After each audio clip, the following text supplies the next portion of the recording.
Então, boa tarde a todos, né?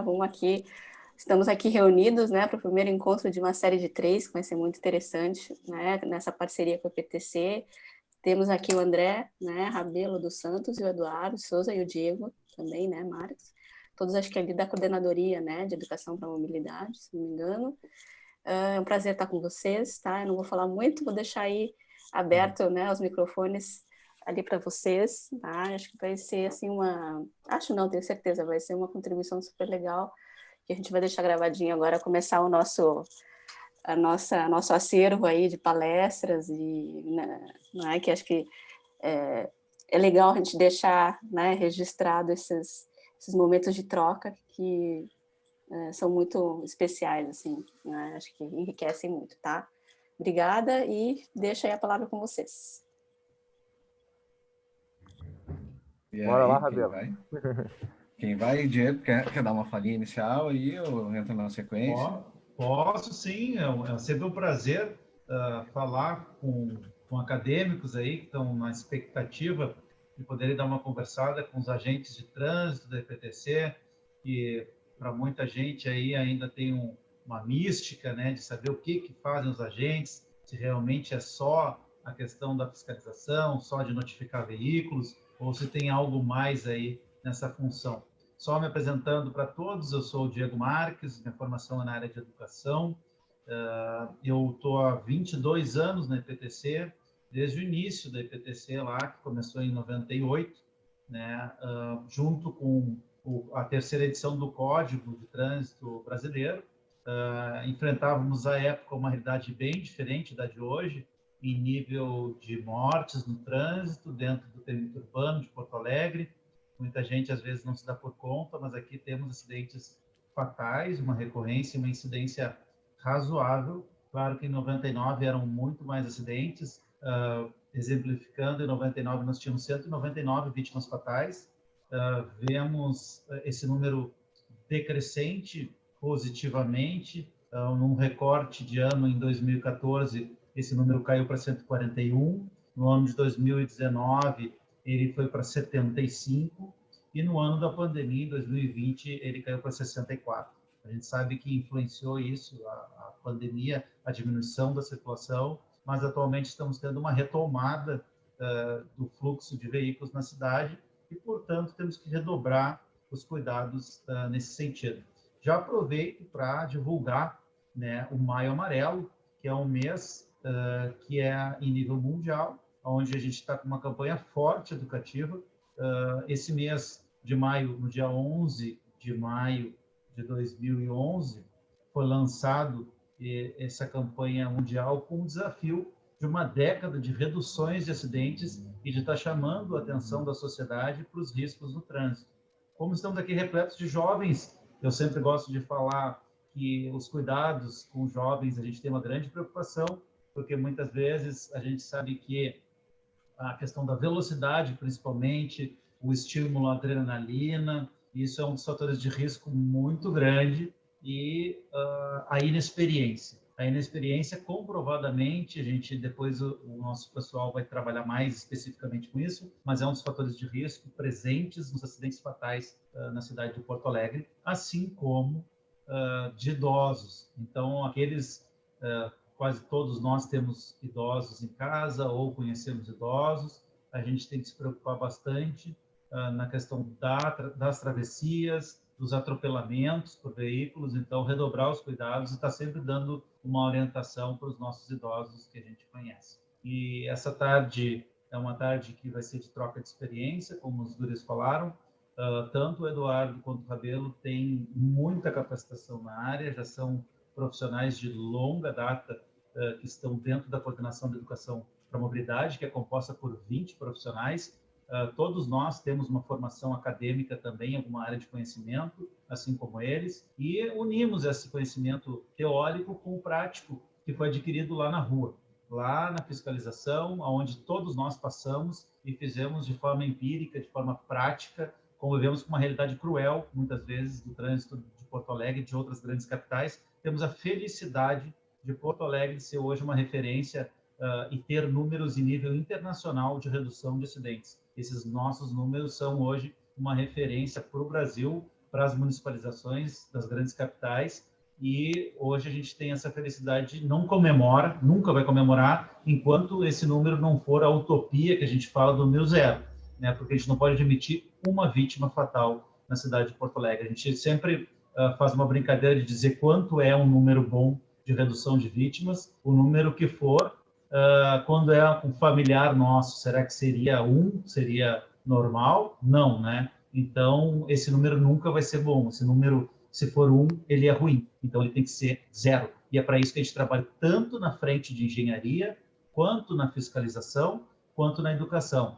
Ontem, gravamos uma live com outra universidade, em que discutíamos e falávamos sobre os projetos de mobilidade que estão sendo implementados na cidade. Em alguns locais onde esses projetos de mobilidade estão sendo executados, estamos fazendo a exposição, inclusive, dos nossos manequins amarelos, que vocês já devem ter visto pela cidade, pela mídia, pela imprensa, que é para chamar a atenção da sociedade quanto ao Maio Amarelo e fazer o pessoal refletir que esses carros, essas motos, esses veículos não andam sozinhos. E não existe aquela máxima de entrar pedestre e sair motorista quando a gente compra um carro. A gente sempre vai ser pedestre. E o pedestre merece todo o respeito e merece que os veículos, ao visualizarem um pedestre, principalmente os idosos, reduzam as velocidades. Todos os centros urbanos internacionais têm políticas de redução de velocidade. Então, aqui no Brasil ainda temos um pouco de resistência quanto a isso, em nível da micromobilidade, mas estamos trabalhando forte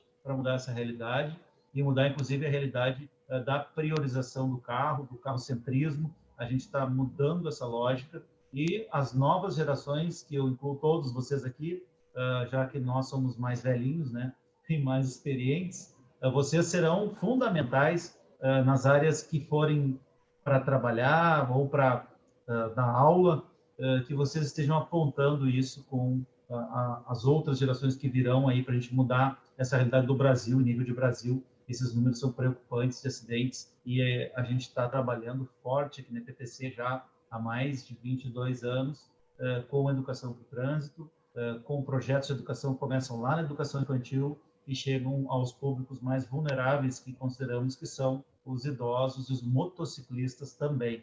Então, aqueles que pretendem tirar a habilitação A de motos, redobrem os cuidados, tenham consciência que é bastante perigoso esse modal de transporte, que a gente tem que ter um cuidado redobrado.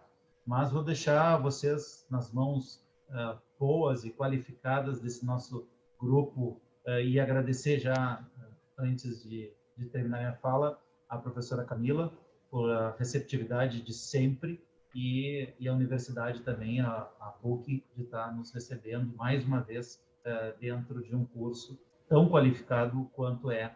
Eu agradeço em nome da EPTC, em nome da direção da EPTC, o nosso presidente Paulo Ramires e dos nossos diretores aí que estão com esse desafio na mobilidade. Vocês devem estar acompanhando pela imprensa, é a questão da passagem, é a questão de redução de custo, é a questão da mobilidade e a questão da redução das mortes, que é a principal bandeira da nossa organização, é defender a vida e reduzir os acidentes de trânsito.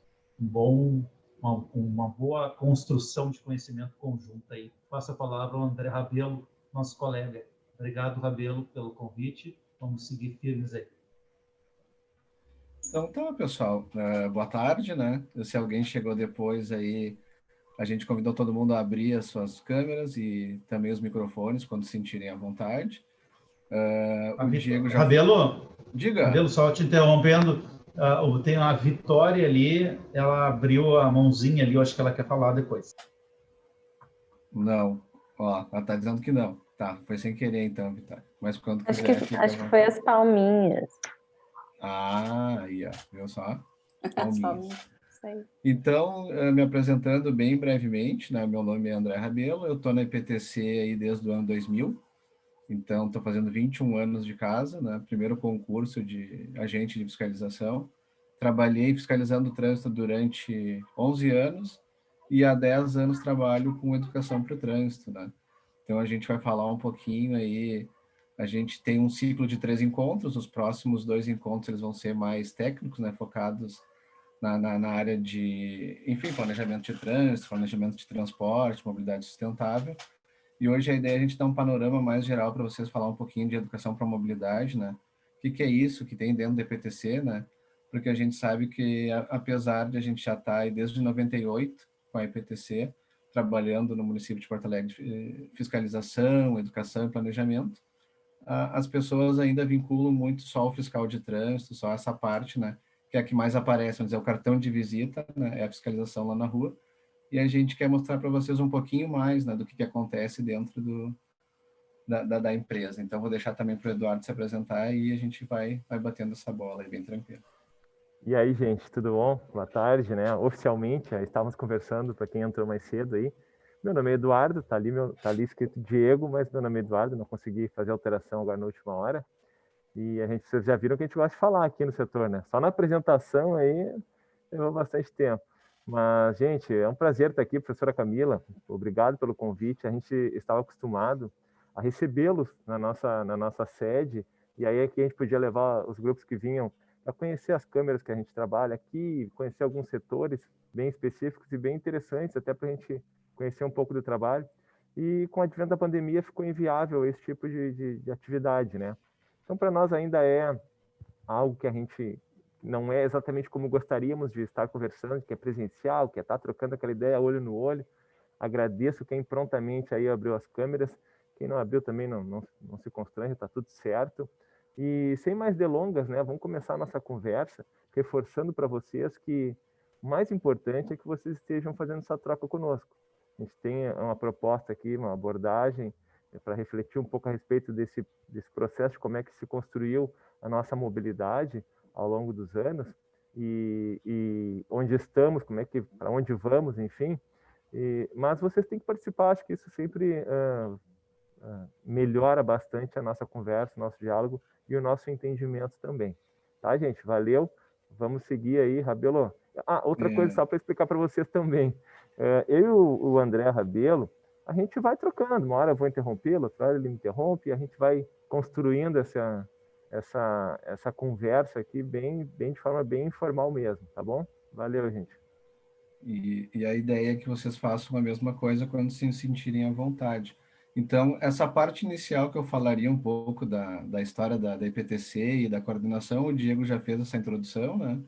Já colocou para vocês aí como é que funciona, a quantidade de pessoas que trabalham por aqui no setor de educação. Então, eu já vou pegar aqui e vou passar direto para a apresentação. Vocês me digam quando vocês conseguirem visualizar. Tranquilo, estamos vendo. Tá, deixa eu abrir aqui no formato de apresentação.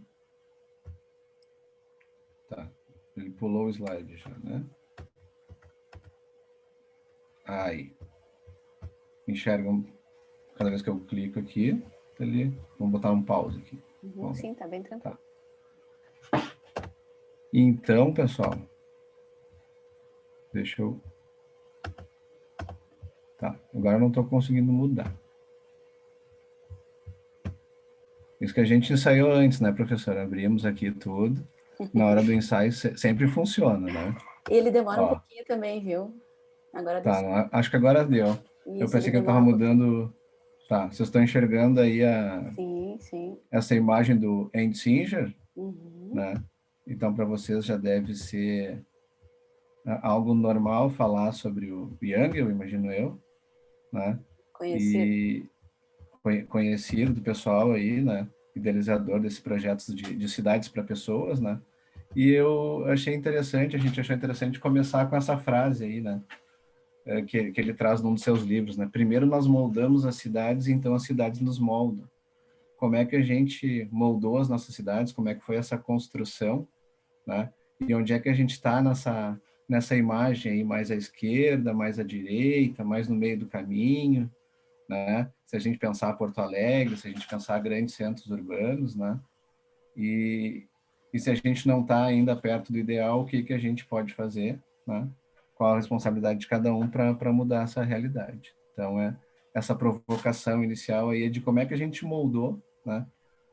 Historicamente, e aí a gente vem com essa pergunta, assim, de mobilidade humana, né? Como é que as pessoas se movem e o que que movimenta as pessoas, né? Por que que a gente se movimenta pela cidade? Quais são as oportunidades, como chamaria lá a Natália Garcia, que deve ser alguém que vocês também já conhecem, né? Jornalista que tem o site lá Cidade para Pessoas, que foi atrás do trabalho do Young e hoje também é uma ativista nessa área de mobilidade sustentável, né? Ela chama de oportunidades, né? O trabalho, a escola, o esporte, o lazer, tudo que nos movimenta e como é que a gente se movimenta pela cidade, né? Então, o Diego falou um pouquinho de micromobilidade, né? Então, a questão do caminhabilidade das cidades, a bicicleta, a pandemia também traz um pouco essa discussão, né? De readequar as cidades para essa nova lógica, né? E Porto Alegre tem trazido bastante projetos, né, nessa área. A gente não vai falar muito sobre isso, porque são as outras palestras que vão vir com mais ênfase nessa questão, né? Mas isso, né? Pensarmos de como é que as pessoas se movimentam e o que movimenta as pessoas. E aí a gente traz essa imagem aqui. Conhecem? Já ouviram? Eu nunca vi. Primeiro, Legal. nunca viram? Não, eu nunca vi. Essa aqui é a imagem do primeiro automóvel, né? Em Porto Alegre. Ano de 1906 aí. Garimpada pela fotógrafa Eneida Serrano. Então tem uma curiosidade aí que ninguém sabia dirigir, não tinha veículos em Porto Alegre, e a única pessoa que sabia pilotar essa máquina aí era um italiano que estava na casa de detenção do município, né? Então ele ganhou a oportunidade de sair um pouco dessa detenção, né, para ajudar a montar o carro e essa primeira volta aí pela cidade de Porto Alegre, né? Fica como curiosidade aí.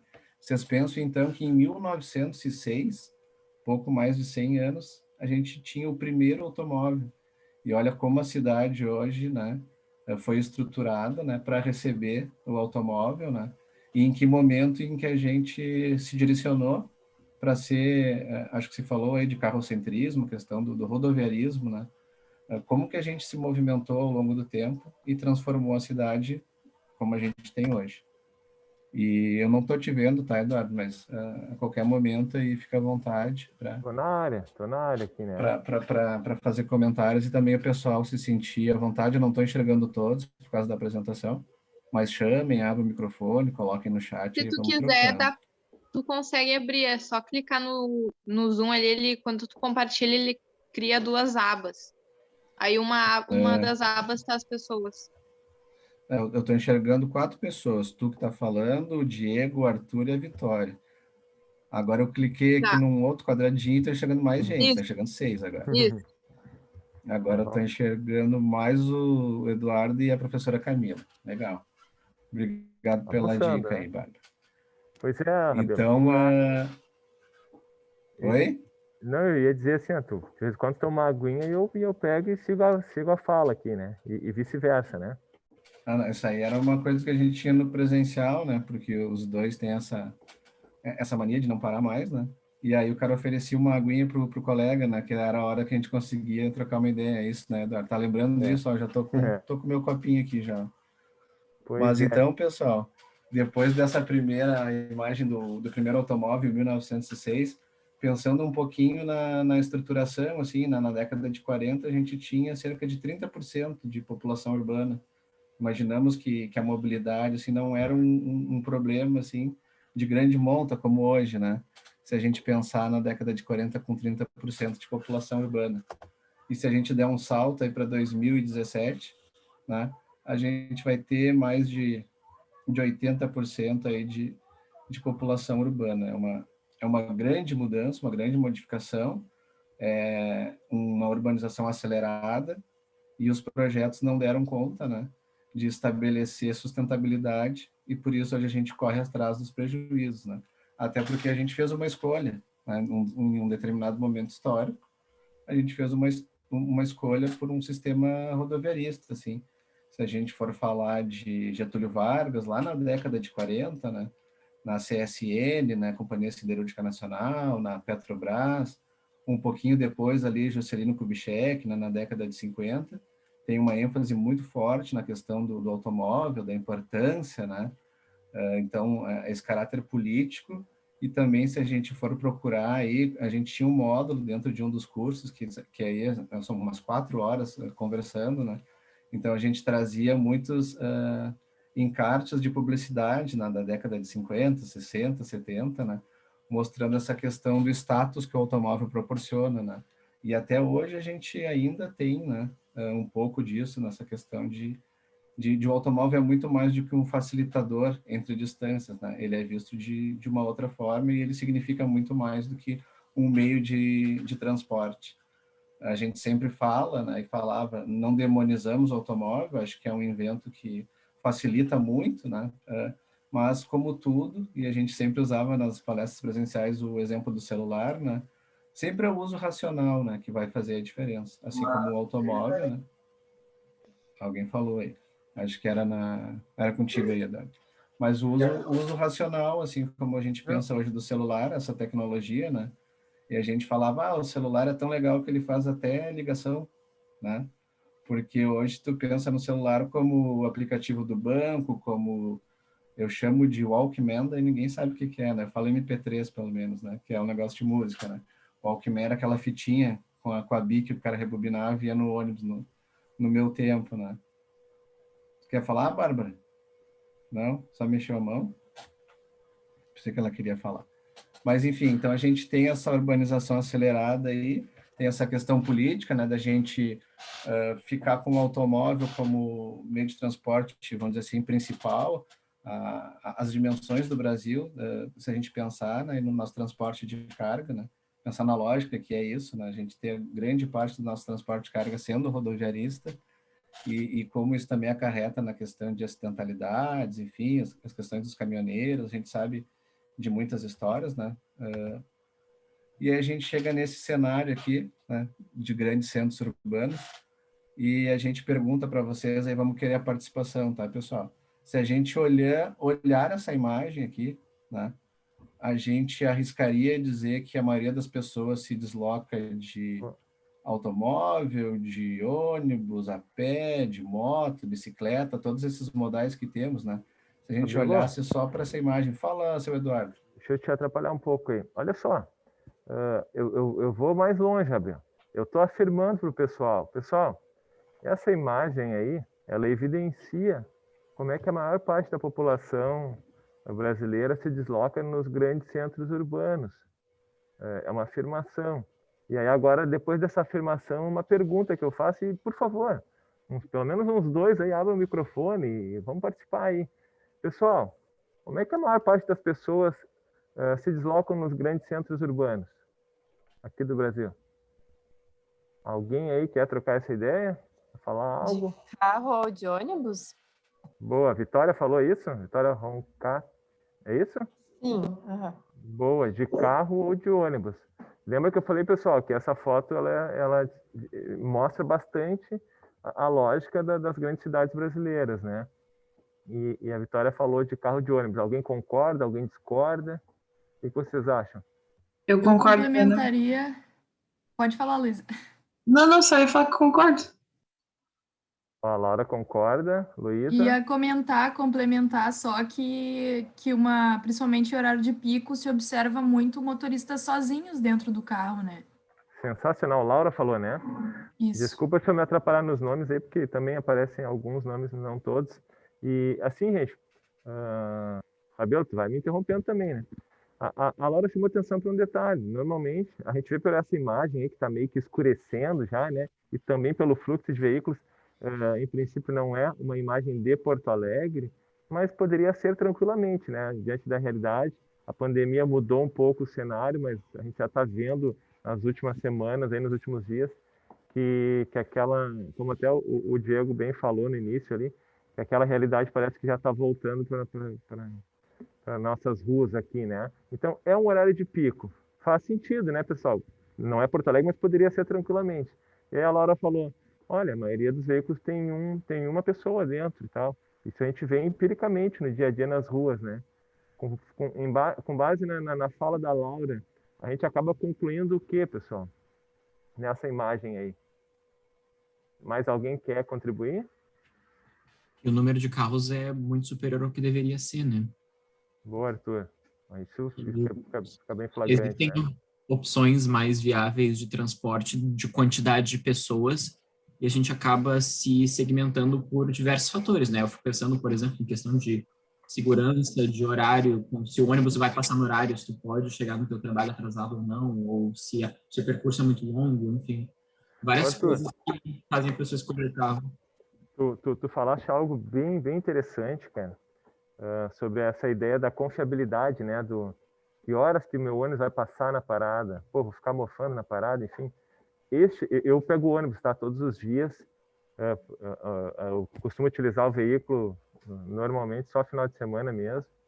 E veículo, né, próprio. Então eu pego o ônibus, eu moro próximo do trabalho, fica fácil para mim, enfim. E, cara, já existe um aplicativo, só abrindo parênteses, Rabelo, rapidamente. Existe um aplicativo aí, cara, que a gente tem divulgado bastante. E sempre que alguém toca nesse assunto, eu aproveito para fazer essa divulgação, que é o Città Mobi. C-I-T-T-A Mobi. M-O-B-I. Esse Eu uso esse aplicativo. aplicativo. Isso. Vitória, se tu quiser dar o teu testemunho aí, compartilhar, quiser compartilhar. Eu Porque, pego assim, 4 ônibus por dia, então desse assunto eu conheço. tamo junto. Olha só, a Vitória falou, e assim, gente, eu também utilizo. E assim, ó, eu não vou dizer que eu nunca ele se atrapalhou ali. Mas, na verdade, eu uso diariamente. Uma vez eu tive problemas que ele, enfim, não pude confiar nele. Mas é um aplicativo que funciona muito bem, muito bem. Não sei se a Vitória pode concordar ou não, mas ele funciona muito bem e, cara, facilita muito nesse sentido de estou em casa, bom, vou descer para a parada só nos minutinhos antes, ou às vezes eu saio do trabalho aqui, está de noite, está meio sinistro, meio estranho aqui o ambiente, tá? Eu atravesso a Ipiranga, eu digo, não, vou ficar, dou aquela controladinha no aplicativo, facilita bastante, tá? Fica uma dica aí. Mas, retomando, a Laura falou de uma pessoa por veículo, o Arthur chamou a atenção para a quantidade de veículos, que de fato é muito grande, e aí na imagem a gente percebe, bom, com base no que a Laura falou, eu me dei ao trabalho, pessoal, de contar quantos veículos tem no sentido de lá para cá, nesse sentido aqui que a gente está centralizado na foto, né? E talvez tenha errado, estava com o Rabelo um dia lá, eu peguei, talvez tenha errado, mas aproximadamente há 95 carros aí. Carros tem umas motos entre os veículos, enfim. E, como já foi dito, provavelmente a maior parte desses carros, grande maior parte desses carros, tem uma pessoa dentro. Seria exagero falar que há em torno de 95 carros, há em torno de umas 120, 130 pessoas se deslocando de carro aí, ou de veículo individual. Vocês acham que eu estou exagerando? Eu acho que não, né? Seria razoável fazer esse cálculo, né? Considerando que a maior parte tem uma pessoa dentro e alguns veículos têm duas e raros veículos vão ter mais que duas. Entenderam qual é o raciocínio que eu estou fazendo? Tranquilos? Então tá, tem umas 130 pessoas se deslocando de carro. E se vocês prestarem atenção lá no canto superior esquerdo, tem 2 ônibus. Com base no conhecimento empírico aí de vocês, prático, né, do dia a dia, horário de pico, o trânsito está dessa forma. Como é que estão aqueles ônibus? Alguém? Bem anotados. Bem lotados, né? Quantas pessoas cabem no ônibus, pessoal? Claro, vai depender do modelo do ônibus, mas enfim, vai gerar em torno de, entre sentados e em pé, vai gerar em torno de 80 a 110 pessoas. Vamos fechar em 90, pode ser? 90 pessoas dentro do ônibus. Sem falar que o ônibus, ele transporta pessoas de um ponto até outro, mas nesse meio tempo já subiram outras pessoas e foram até outro ponto, enfim. Nós vamos ficar em 90 pessoas. Pessoal, o que a gente está querendo dizer aqui? 2 ônibus, há nesta imagem 180 pessoas se deslocando de ônibus e 130 de carro. Numa primeira análise, a gente olha e diz, a maior parte da população se desloca de carro. Olha o que essa imagem está mostrando para a gente, né? Um mar de veículos individual aí e um ou outro ônibus, enfim. Mas a verdade é que enfim, a gente não tem até pesquisas bem atualizadas relacionadas a Porto Alegre aqui, mas ainda hoje a realidade nos mostra que a maior parte da população ainda se desloca de ônibus, a pé ou de bicicleta, enfim, de uma mobilidade ativa, né? Mas ainda é a maior parte em relação aos veículos, né? Aos carros. Isso faz a gente pensar um pouquinho, né? Rabelo, enfim, me intrometi um pouco e te deixei depois para trás, não parei mais de falar, né? não queria estragar o teu raciocínio, mas acabei interrompendo um pouquinho. Se quiser retomar, estamos juntos aí. Não, isso Tá me aí é ouvindo? tudo sempre combinado. Dentro Tá? do nosso estilo, vamos embora. Tudo sempre combinado, né? Eu tinha contado, era 86, mas se foi para 90 carros, já mudou. Mas eu acho que essa é a brincadeira da gente pensar, né? Como a gente utiliza o espaço urbano, né? E o Diego falou lá no início desses projetos de readequação, né? Vocês vão ter oportunidade nas próximas palestras de se aprofundar mais. Mas se a gente pensar lá no Ministério das Cidades em 2005, talvez, antes da Lei de Mobilidade Urbana, que é de 2012, já se falava em mobilidade sustentável, já se falava na questão de combustível limpo, né? E ao longo dos anos as coisas vão saindo do papel, né? E vão aparecendo na cidade. Hoje em Porto Alegre a gente tem aí a João Alfredo, que é a primeira proposta de rua completa. A gente já tem uma readequação ali para quem usa o centro na Mauá, na Azenha. A gente tem um grande número de faixas exclusivas de ônibus, de ciclovias, que estão começando a aparecer, né? A Alessandra falava ontem, né, nessa palestra que o Diego citou, né, da questão do urbanismo tático, né? E não tem uma cor definida para isso. Então, vocês já viram área para pedestre pintada de azul, de amarelo, de verde em Porto Alegre. Chamar atenção às cores, né? E a ideia é a gente readequando também, e daqui a pouco conseguindo fazer que a pintura vire um alargamento de calçada, vire uma diminuição de velocidade, né? Essas são batalhas, né, que a gente vai, ao longo do tempo, construindo e reconstruindo uma realidade, né? Para uma cidade mais perto da ideal que a gente imagina. Enquanto eu estou falando, eu estou tentando mudar o slide. André, posso te acrescentar uma coisa? Claro, por favor. Eu estava pesquisando sobre algumas coisas em relação à sustentabilidade e tal, e à mobilidade urbana, enfim. E aí eu achei uma tinta que é usada, é uma tinta neon, que ela é usada para esses momentos à noite, tipo, onde passam pessoas, onde passam bicicletas, normalmente para ciclovias. E aí elas têm essa missão, assim, de fazer com que os carros parem e prestem atenção, sabe, no que está acontecendo, pela questão da tinta, né, que vai ficar bem clara, e aí ela tem esse intuito. Sim. Eu não estou vendo quem está falando. Qual é o teu nome? Eu sou a Vitória. Ah, ok. Eu acho que o Diego queria falar também, né, Diego? Isso, Abel, eu vou aproveitar para, quando vocês mostraram a imagem anterior, aquela, só para recordar a memória do pessoal na cidade, o quanto é difícil da gente implementar uma política de mobilidade. Vocês devem lembrar que foi em 2019, quando foi implementado a primeira faixa exclusiva para ônibus na Independência. Nós, da educação, estivemos lá nas paradas, onde nós orientávamos as pessoas e fomos várias vezes apontados pelos veículos como pessoas que estávamos totalmente equivocadas, e a nossa empresa, a IPTC, também, no sentido de estar priorizando o transporte coletivo em detrimento do transporte individual. Eu acho que essa apresentação aqui dos guris poderia ser apresentada para quem questiona a priorização nos grandes centros dos modais de transporte coletivo. Na contagem próxima aí a gente tem um exemplo clássico que o porquê que hoje existe a pintura das faixas exclusivas dentro do município de Porto Alegre, pela priorização do quantitativo das pessoas, pela prioridade da circulação em maior número pelos modais de ônibus. Então, tudo que é novo gera um pouco de resistência da população, e é como um jogo de futebol que cada um tem uma opinião sobre o time, cada um tem uma escalação. O trânsito, às vezes, é visto dessa forma, e a gente perde muito com isso, porque ele também é muito técnico, ele também é uma ciência exata, e essa ciência exata, através dos estudos de pessoas como vocês, que futuramente vão estar estudando especificamente essa área de conhecimento, vão comprovar a eficácia da medida tomada, né? Então, a justificativa da implementação dos corredores se dá exatamente, se ilustra com essa foto aí.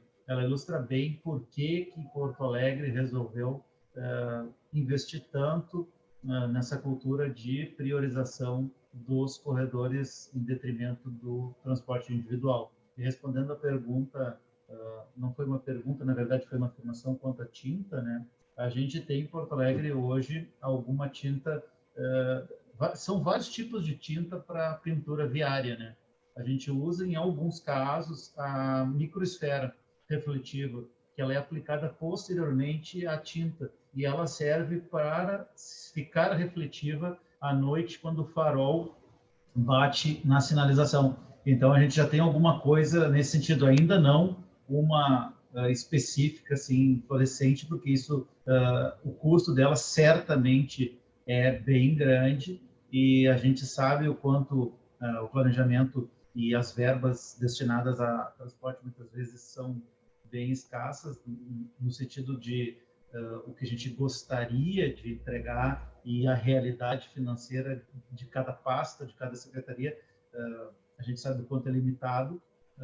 A prova disso eu acho que é essa nova formatação do transporte, né? Reformulação, repactuação, na verdade, o termo correto, do transporte coletivo, o que faz com que a gente tenha que muitas vezes arranjar soluções mais baratas e muitas vezes não chegamos a um nível de segurança que a gente gostaria. É claro que se tivéssemos um aporte financeiro maior de investimentos e um lastro maior, certamente estaríamos utilizando o que há de melhor em nível internacional. Mas conseguimos fazer diferença, assim, e entregar para a cidade bastante coisa com recurso escasso, né? É uma realidade do poder público. A gente sabe o quanto é difícil comprar, licitar, é diferente da iniciativa privada. Então, aqueles alunos aqui que forem fazer carreira na área pública, tem sempre que pensar isso.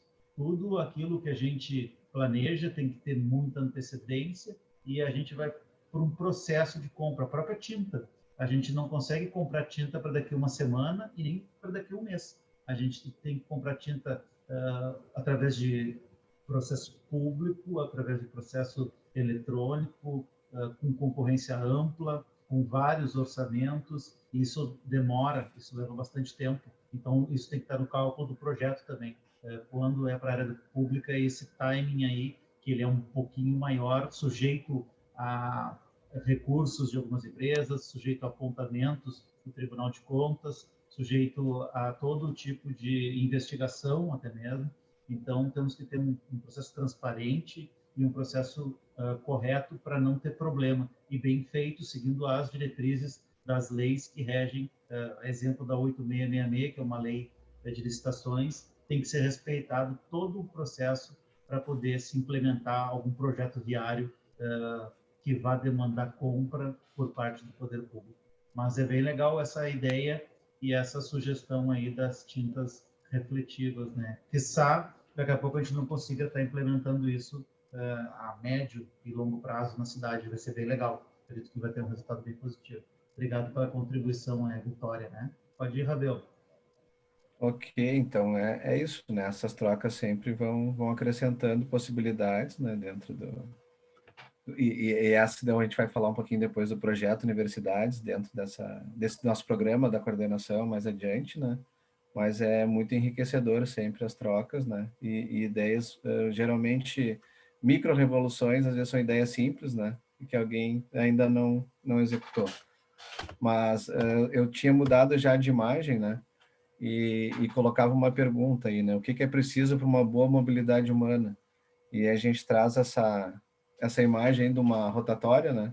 Para quem já é habilitado, aí, enfim, conhece essa placa, ou quem não é habilitado e se interessa em perceber a sinalização, vocês devem perceber aí, assim como o Diego está olhando ali e está achando estranho, né?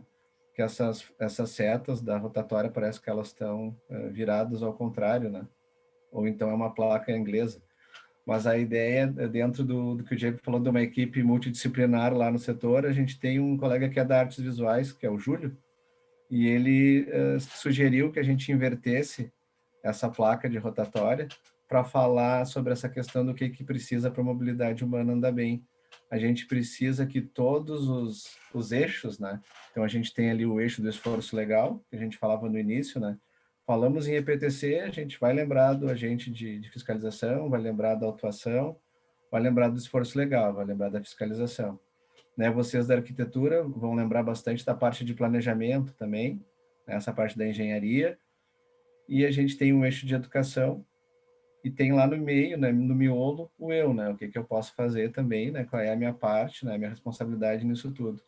Mas então essa inversão é esse sentido horário e tudo tem que andar para o mesmo lado, né? Senão eu chego para vocês aqui vendo uma cidade, né? Dentro do que eu entendo enquanto educação e vocês saem aí da universidade ou agora nesse momento de pandemia da casa de vocês e vocês vão encontrar uma outra coisa, uma outra cidade. Então, para eu falar algumas coisas aqui, a gente está alinhado com o nosso setor de planejamento, vendo o que está acontecendo, e também com o pessoal na rua, lá na fiscalização, sabendo como é que está a questão de uma blitz do Balada Segura, como é que está a questão da abordagem, como é que é feito cada coisa, então tudo andando no mesmo sentido, né? Somos todos multiplicadores para uma cidade em que, ó, passou um manequim aí do Maio Amarelo atrás do Eduardo, aí para quem viu, né? Então, essa ideia dessas coisas andarem, ó, passou mais um manequim aí. Então, educação, esforço legal, engenharia e o eu, né? Isso tudo junto, incluído, é essencial para a gente ter uma cidade melhor, mais humana, né? Mais sustentável, porque aquela imagem anterior, o que ela nos traz, né? Ela nos traz estresse, ela nos traz poluição sonora e poluição urbana, de uma forma geral, ela nos traz milhares de sequelados todos os anos, né? Para vocês terem uma ideia, a Paralimpíada do Rio, parece, a última, grande parte dos atletas brasileiros, né, da Paralimpíada eram pessoas que tinham sofrido algum tipo de sequela em virtude de acidentes de trânsito, porque a gente fala bastante em mortes, quando a gente fala na questão do acidente, ou agora se mudou o termo, né, porque se a gente for entrar na questão etimológica de acidente, a maioria não poderia ser considerado acidente, porque tem um fator de comportamento, né? Então, se eu saio de casa, pego o volante, ó, apareceu a Diva aí. Oi, Diva, boa tarde, tudo bom? Né? A Diva trabalha aí coordenando o projeto Vida no Trânsito, aí o Eduardo vai falar um pouquinho, depois chegou quase na hora aí, Diva, para contribuir com a gente, né, na parte do programa. Tá falando sem microfone, a gente não tá te ouvindo. Tava na delegacia vendo os acidentes, os inquéritos. Os inquéritos, ok. Depois o Eduardo vai falar um pouquinho do Vida no Trânsito e fica à vontade para contribuir. Então, falei com a Diva e perdi o que eu estava falando. Mas, lembrei, eu acho. Então, a gente estava falando sobre essa cidade que a gente quer, sobre esses 3 eixos, né? E o nosso eixo, o eixo que está aqui, o Diego como coordenador, eu e o Eduardo, é o eixo de educação. E dentro disso, a próxima lâmina, aqui a nossa próxima lâmina, tem alguns projetos, e eu deixei aqui, deixa eu ver se eu consigo fazer, não sei se eu consigo acessar direto aqui, mas eu consigo fechar a apresentação e voltar, né? Então, eu vou fazer isso. Dá para fazer isso. Vou voltar aqui, e deixa eu ver se eu consigo... Eu queria mostrar para você só brevemente, assim, o nosso site, que tem ali os projetos. Deixa eu ver se eu lembro como é que eu faço isso. Screen share. Aí, se tiver... Ele tem que estar aberto aqui nessas telinhas, né? Isso, você escolhe a tela que você quer, né? Até para não... Você pode até escolher mostrar a tua tela como um todo, mas ele te dá opções, né? Deixa eu ver uma coisa aqui. Isso. Vocês estão vendo? Estamos. Isso. Tá, então vou botar aqui, ó. Então, dentro da EPTC, a gente tem a coordenação de educação para mobilidade, e ela tem um programa permanente. A gente trabalha durante todo o ano com vários perfis etários, né? Desde a educação infantil até o público idoso, a gente vai ter alguma ferramenta, uma palestra, um teatro, algum tipo de abordagem para fazer, né? De sensibilização. Então, se vocês quiserem acessar aí, a gente teve uma readequação agora da nossa página, né? Que tem também cursos em educação à distância, alguns que ainda estão sendo atualizados e outros que já estão disponíveis para o pessoal, e também tem um pouquinho ali da equipe, os projetos, né? Então, só brevemente mostrando para vocês aqui, né? Não vou entrar em cada um e falar sobre eles, porque senão a gente já acabaria o nosso tempo, Então, a gente tem ali o projeto Motociclista Seguro. O Eduardo vai falar um pouquinho do porquê que a gente se debruça depois no motociclista e no pedestre idoso, embora o Diego já tenha falado um pouco sobre isso. A gente tem um projeto Escola Amiga, então, para o pessoal aí da educação, né, ensino fundamental, ensino médio. A gente tem um projeto com as empresas, né? A gente fazia uma palestra na semana de prevenção de acidente, a gente achou que a gente devia aí se aprofundar mais com essa relação, e hoje a gente tem alguns convênios com várias empresas e trabalha de uma forma bem legal com eles, sensibilização. Um projeto vinculado ao Centro de Formação de Condutores, projeto de educação social, enfim, vocês podem dar uma olhada depois aí, eu posso deixar o link no chat ali da página, né, para vocês acessarem. E aí, dentro desses projetos todos, aí vocês me dizem se vai voltar aqui. Voltou? A apresentação? Ainda não, Não? ainda não voltou. Você tem que escolher de novo a tua tela. Tá, voltou lá para o início, é isso? Sim. Agora sim, perfeito. Tá, então agora eu vou achar onde eu estava, que era bem aqui. E vou abrir aqui. Isso, né? Tá. Aprendendo a tecnologia, dia a dia a gente vai ficando mais craque. Então, dentro daquela página que eu mostrei para vocês, entre alguns projetos que a gente tem ali dentro desse programa permanente, a gente tem esse projeto que é o projeto Universidades, né? Que proporciona momentos como esse que a gente está tendo aqui, essas trocas, né, de saberes e de fazeres com os universitários. A gente hoje tem termos de cooperação assinado com as grandes instituições de ensino superior. Aí a gente está em fase de atualização do nosso termo de cooperação com a PUC. A gente tem um termo de cooperação com a Unicinos, com a Uniriter. Dentro da Universidade Federal, hoje a gente tem um núcleo universitário interdisciplinar de trânsito, e também está aberto à participação de outras instituições, de se pensar dentro da PUC, de fazer um núcleo, né? Hoje a gente tem lá na URGS o pessoal da engenharia, tem o pessoal da Faculdade de Educação, tem o pessoal da medicina. Então a gente tem alguns eventos que a gente faz com os parceiros, né? Além da EPTC, o Departamento Estadual de Trânsito, a Polícia Rodoviária Federal, o Comando Regional da Brigada. Então a gente conseguiu fazer algo que há tempo se queria, né? Porque vamos fazer um evento da Semana Nacional do Trânsito da EPTC, um do Detran, um da PRF, e a gente, na verdade, somou esforços, né? Porque o nosso objetivo é o mesmo, né?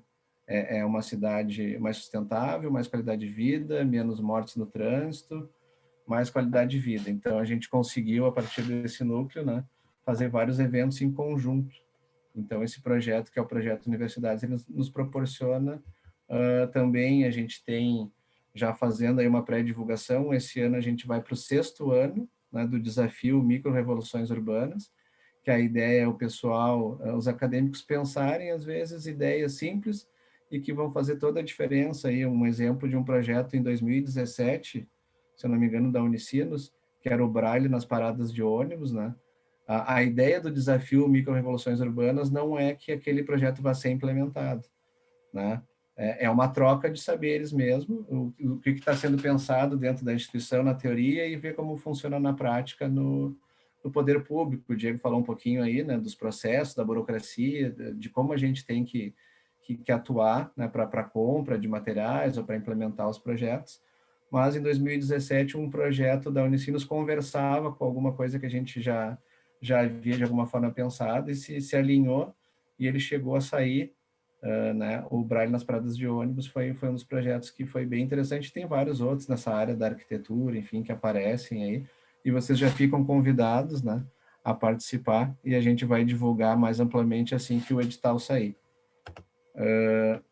Então, dentro dessa ideia aí do programa permanente, do projeto Universidade, dos programas especiais, o Diego falou um pouquinho no início, né? Não sei se vocês lembram aí do Maio Amarelo, ou o que é o Maio Amarelo, não me lembro se ele explicou para vocês quando surge isso, né? Ou se vocês já ouviram falar, a gente perguntava sempre no presencial, a gente vai falando e vai lembrando, né? A gente perguntava assim, já ouviram falar na década de ação pela segurança no trânsito? Daí pergunto para vocês, já ouviram falar disso? Alguém? Não. A Diva já... Valeu, Diva. Alguém de vocês, professora, já ouviu falar da década de ação pela segurança? Não. Legal você Não explicar também? um pouquinho. Ah, legal. Então, primeiro dizer que a gente está entrando já na segunda década de ação pela segurança no trânsito, a partir de 2021. Então, o que acontece, né? Eu vou tentar ser breve, que é o meu grande desafio, né? 2009, pessoal da ONU, né? Pessoal se debruçando sobre dados estatísticos e olhando a questão de acidentalidade, eles olham o número de mais de 1.300.000 pessoas morrendo todos os anos em virtude de acidente de trânsito.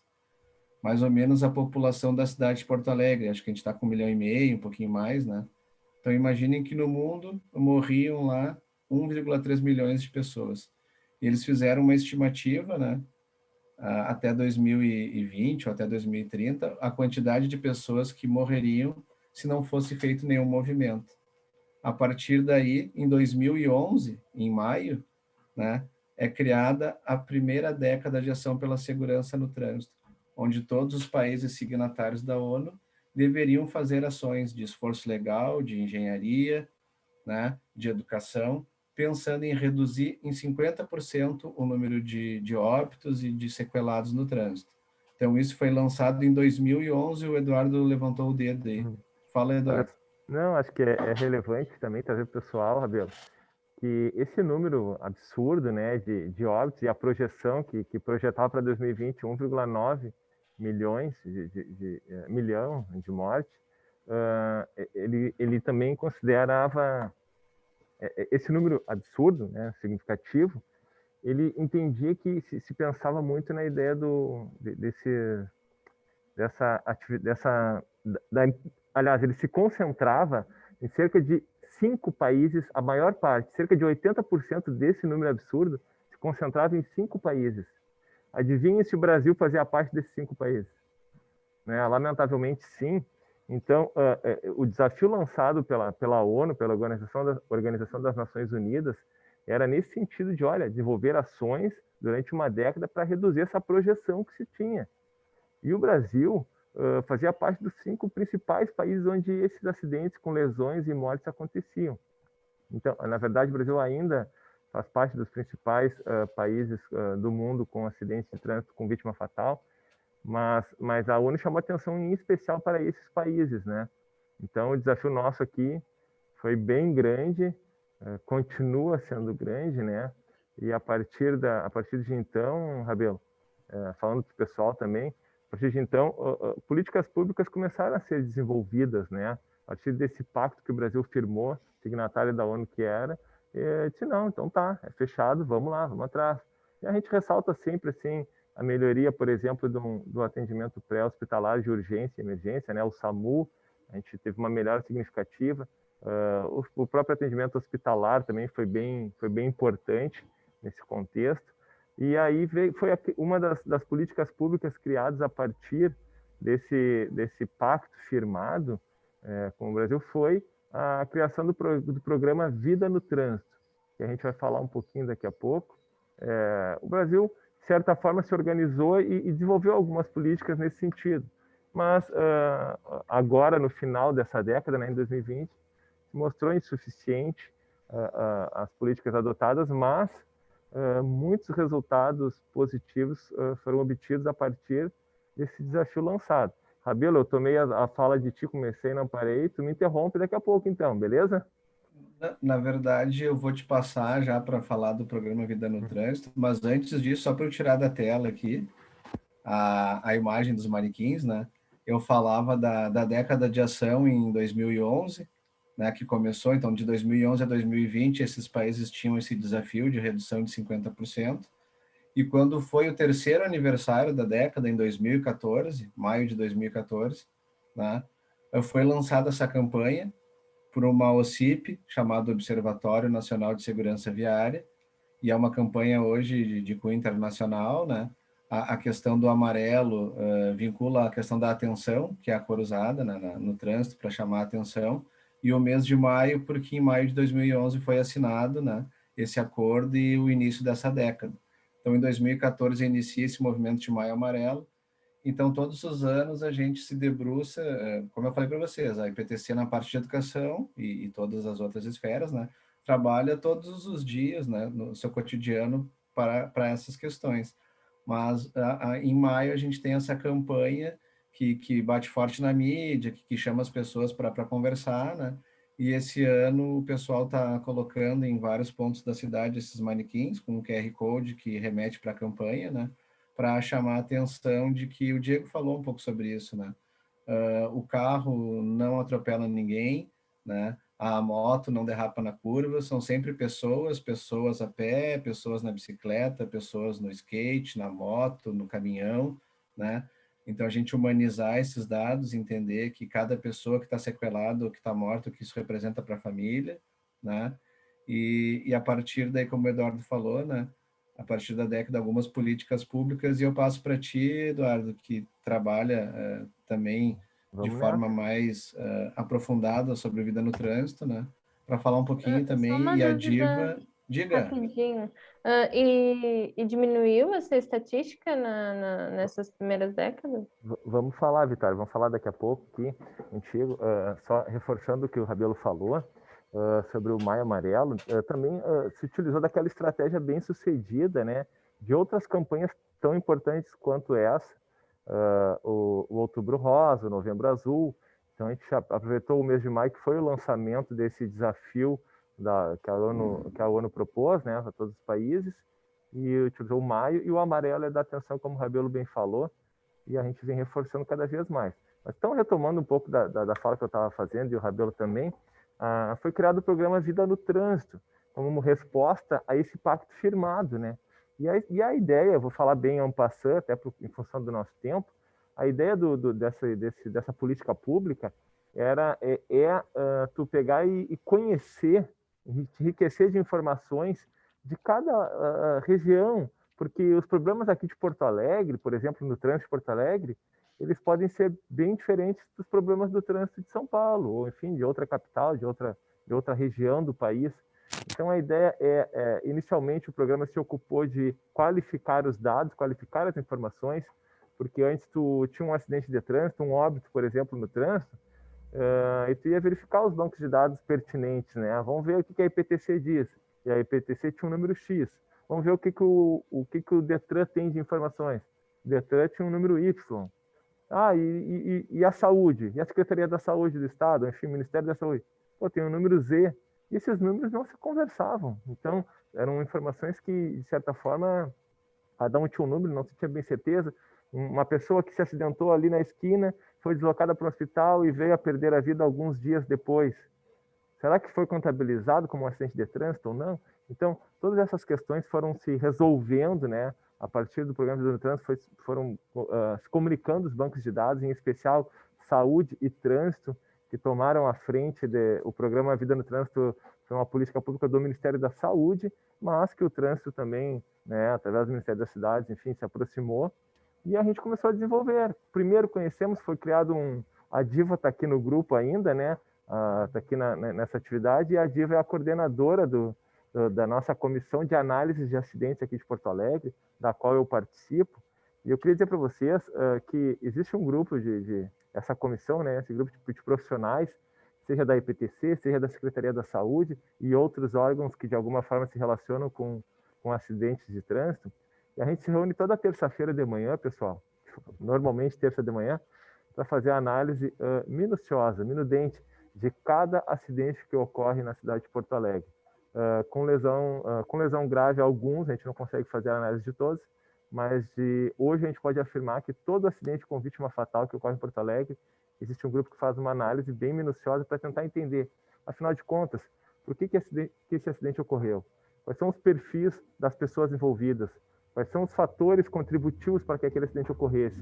E a partir do conhecimento dessa cinemática, né, do detalhe, a gente conseguir direcionar as ações, não só de educação, mas também de fiscalização e também de engenharia, naqueles três eixos ali que são complementares entre si, que o Rabelo bem falou.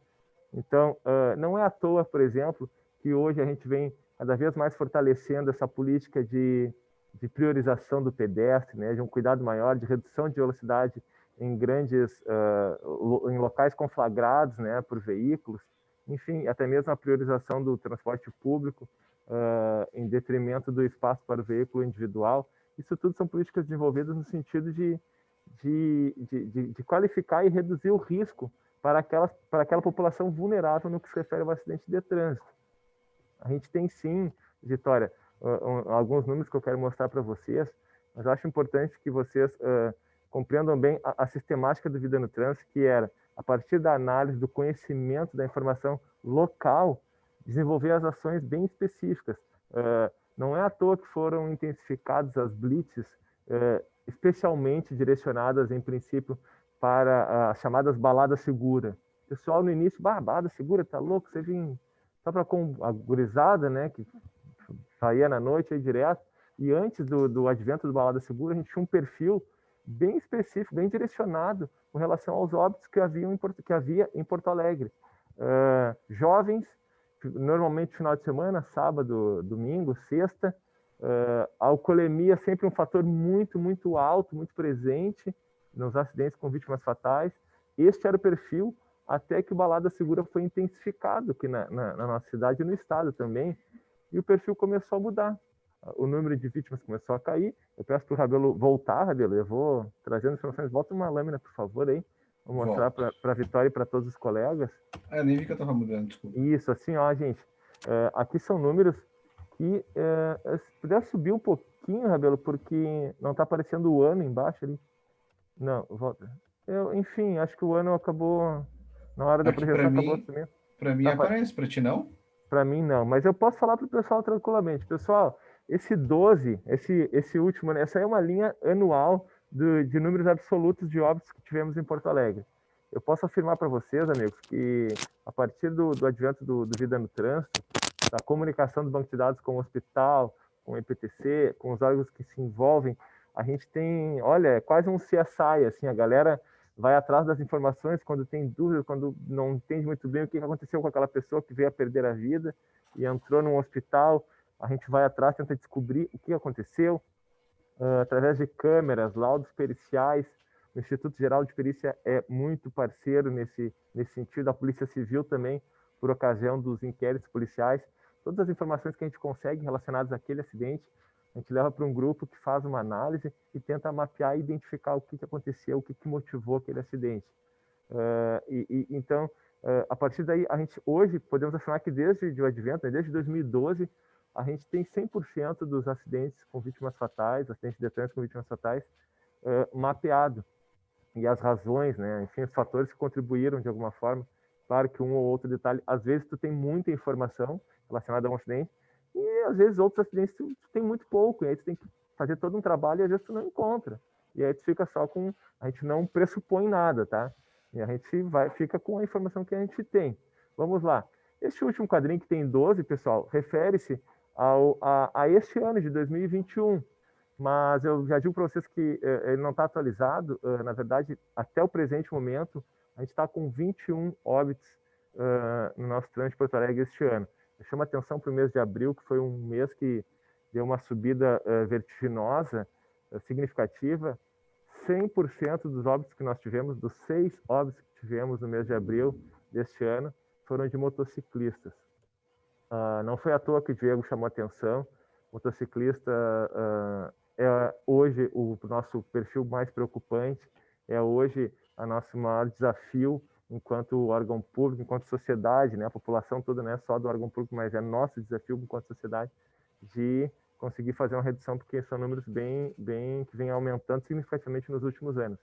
E aí, gente, ali, a partir dos 64 é o ano passado, o número absoluto de óbitos do ano passado, 74 foi 2019, refere-se a 2019, 75 refere-se a 2018, 90, 2017, e assim vai sucessivamente. Ali, o 105, que é aquela primeira coluna, é o ano de 2012. Eu não sei porque que não está aparecendo aqui, mas no gráfico estava. Mas quero que vocês percebam, gente, que desde 2012 ali, a gente teve um número bem baixo relacionado àquela época, mas depois já teve uma subida para 127, e a partir de 2014, que foi o número bastante significativo, e aí a gente remete sempre ao período que a Copa do Mundo esteve aí, então muita coisa mudou aqui na cidade, né? Mas a partir desse ano a gente vem batendo recordes negativos, assim, recordes no sentido de cada vez menos mortes na história de Porto Alegre. Mas a gente não pode deixar de comentar de reforçar o que o Diego falou, que, pessoal, nunca é o ideal. Se muitas pessoas dizem, mas 64 numa capital que tem grande circulação de pessoas da região metropolitana também aqui, isso tudo, olha, são números bons. Bons quando a gente não conhece, né? Quando é um número que está na tela ali, quando aproxima da nossa realidade, a gente percebe que não são bons e a gente tem que, sim, trabalhar com a meta zero. Utópica ou não, é sempre o objetivo, né? Eu costumo sempre chamar atenção também para que, por exemplo, vou dar um exemplo para você, 64 pessoas perderam a vida no ano passado em Porto Alegre, como o gráfico mostra, né? Vamos considerar que cada um de nós aqui tenha pelo menos umas 5 pessoas que se importam muito com a gente. Tem aquele queridão que todo mundo adora, e tem aquele que ninguém gosta muito, mas pelo menos 5 pessoas se importam muito com ele. Compreenderam o raciocínio que eu estou fazendo, né? Pessoal, 64 perderam a vida ano passado. Quer dizer, pessoal, que mais de 300 pessoas,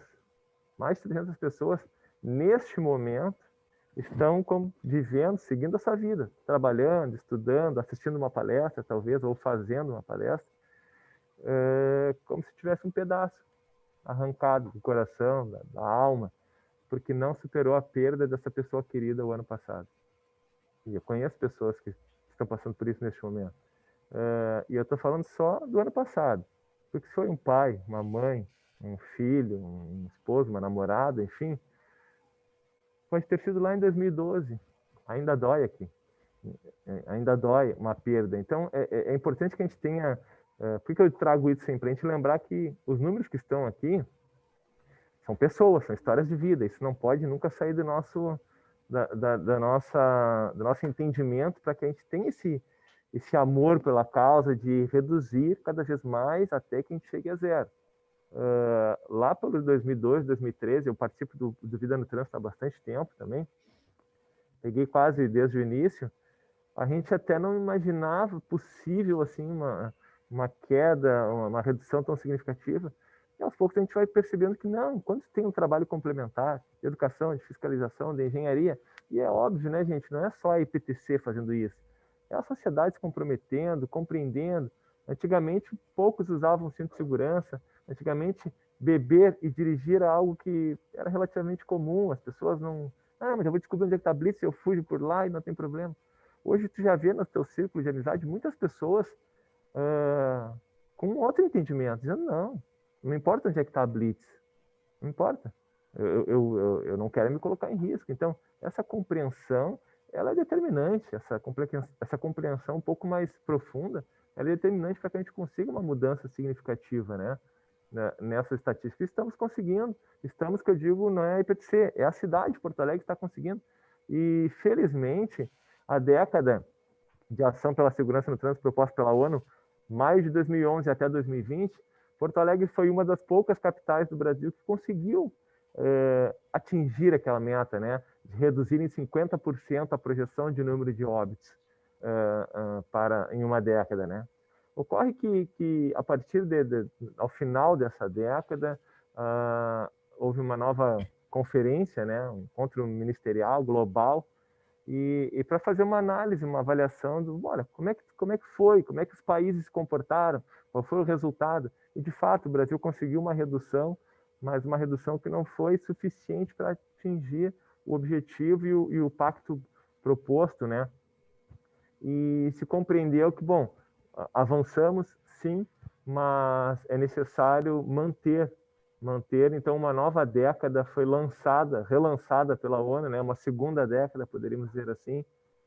Nessa ocasião, ficou conhecido lá como a Declaração de Estocolmo, foi um encontro ministerial global na Suécia, e ali se estruturou, se pactuou uma nova década de ação pela segurança no trânsito, que vai até 2030. De novo, gente, isso não é um desafio do governo federal que se comprometeu com a ONU ou dos órgãos públicos. Isso é desafio da sociedade, porque reduzir morte no trânsito tem a ver com a gente, com todos nós. Eu tenho certeza que se nós estivéssemos presencial, a gente podia fazer uma interação muito melhor. Eu ia perguntar para vocês, quantas pessoas aqui já se acidentaram de trânsito ou conhece alguém que já se acidentou gravemente no trânsito? Infelizmente, a maior parte de nós tem algum relato para fazer, pessoal ou de algum conhecido. Isso não é razoável. Que pessoas saudáveis, inteligentes, né, com tudo, uma vida pela frente, se coloquem, naturalizem situações como essas. Então, é algo que está na nossa verve aqui, né, esse desafio sempre, e a gente quer sempre dividir com vocês, porque vocês são as pessoas que estão fazendo, não é só o futuro, mas já estão fazendo a sociedade, já estão fervilhando de ideias por mudanças, por melhoria, enquanto cidade, e a partir do ambiente acadêmico vem ao encontro de um dos propósitos do nosso desafio, do nosso projeto Universidades, e até mesmo o Micro Revoluções Urbanas, o desafio esse que a gente lança anualmente, é um cutucão no pessoal para dizer, cara, tu está na universidade, está produzindo conhecimento, vamos além, vamos movimentar mesmo, vamos pensar na nossa cidade, porque um dos propósitos da universidade é se comunicar com a população local, né, com a comunidade local, e a gente poder fazer diferença.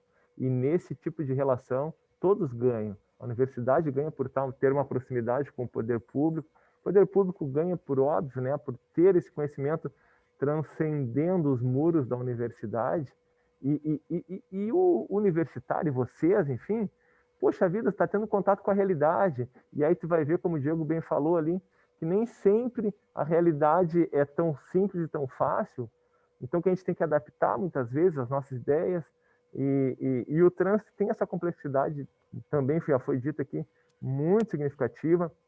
O relato que o Diego trouxe ali foi bem importante, porque essa semana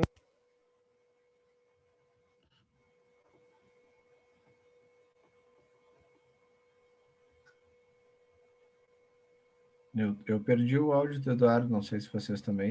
Também.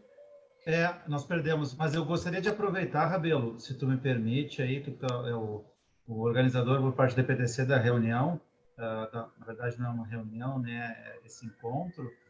Eu quero aproveitar, se a colega Diva não se importar, dela falasse brevemente do trabalho que ela desenvolve com os números e o levantamento dos acidentes. Por que eu falo isso? Porque servem para nós de referência para toda a parte de campanhas educativas que a gente promove aqui no setor de educação. Então, Diva, se tu puderes falar brevemente do teu currículo, que é bem extenso, não vai ter tempo para isso, é claro, mas um pouquinho só do teu currículo, do teu trabalho na EPTC, para o pessoal, para os acadêmicos aí, eu te agradeceria muito se tu puderes falar um pouquinho.